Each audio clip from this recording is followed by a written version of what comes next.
ايوه انت. تعالى احكي لك على اغرب وظيفه في الدنيا ممكن تتخيلها. وظيفه زي اي وظيفه على فكره، لها مرتبات وموظفين وفيها خبره ومطلوب فيها سي في قوي جدا وقدرات خاصه. والوظيفه دي على فكره مش مستحدثه خالص، ده من ايام الفراعنه، بس خدوها بقى الاوروبيين بالدماغ الحلوه دي وكانوا منها الشهد. اه والله زي ما بقول لك كده، مش بقول لك كل ما هو جديد وحصري هتلاقيه عندنا في حكاوي مصري. روح بص على الصورة دي وتعال احكي لك الحكاية بقى. مستني انا على فكرة. مم. الطقم الاسود الحلو ده، الستات اللي هم تحس ان هم ولاد خالات بعض كده ومطقمين واصحاب، دول اسمهم الندابة، اللطامة اللي بتولول في الجنازة. هي دي الناس بتستعين بيها علشان تسخن الجنازة.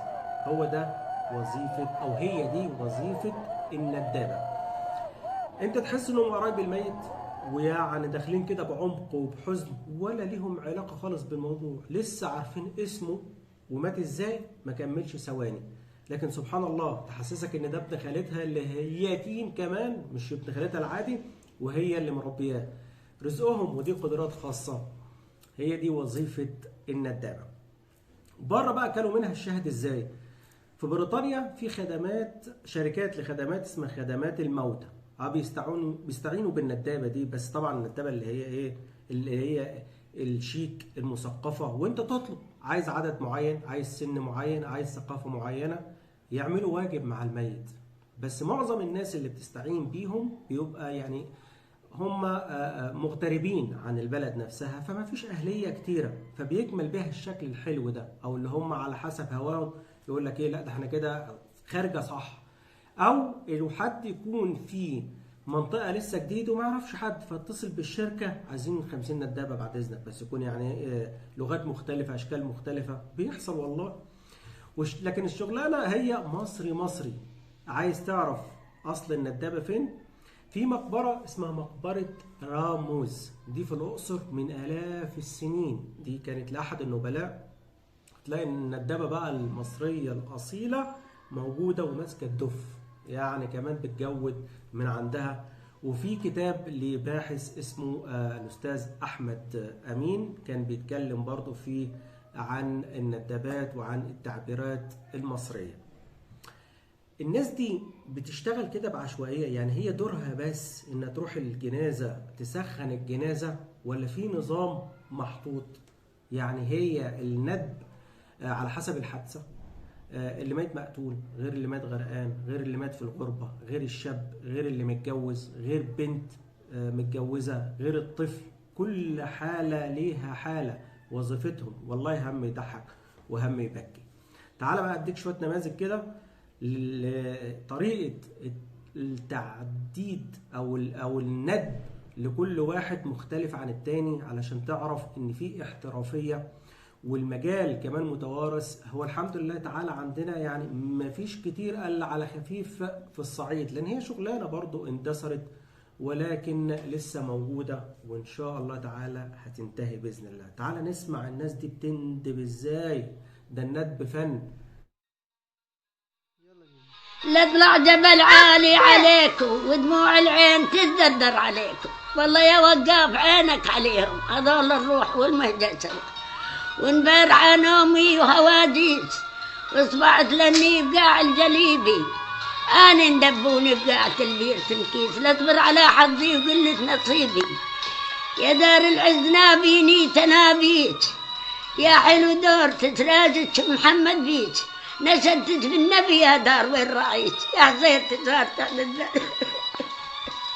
يعني لو هي بتندب لشاب صغير توفاه الله، تقول لك من يوم فراقك والشاي فارق دارنا، يعني فرق بيتنا. يا قبر جاي لك شاب زين، خايل في لف العمامة علشان خاطر نبينا الزين، يا رب تغفر خطاياه. وفي كلام بيوجع القلب قوي لو كمان المتوفي في حادثة مقتول في قضايا التار أو حوادث التار، بيتقال كلام فعلا صعب وبيمس القلب. بتقول زجزج يا عصفور، وازعج يا غراب، الغالي مات مقتول، ومرمي في الخراب. كلام فعلا يحزن. طب لو واحدة زعلانة على جوزها وعايزة تندب جوزها واستعانت بقى بالستات الفاهمين قوي دول، يعني اتصلوا بنا تجدوا ما يحزنكم بكل صدق وأمانة. اسمع بقى الكلام ده، مش أنا بقول هم يضحك وهم يبكي. لو واحدة بتندب جوزها: يا عمود بيتي والعمود هدوه، يا هل ترى في بيت مين نصبوه، يا عمود بيتي والعمود رخام، يا هل ترى في بيت مين يتقام.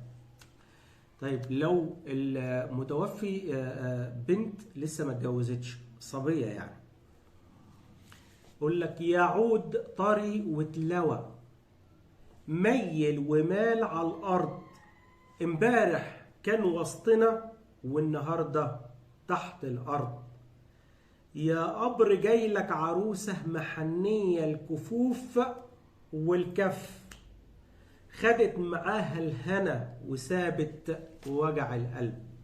هو فعلا كلام بيوجع القلب.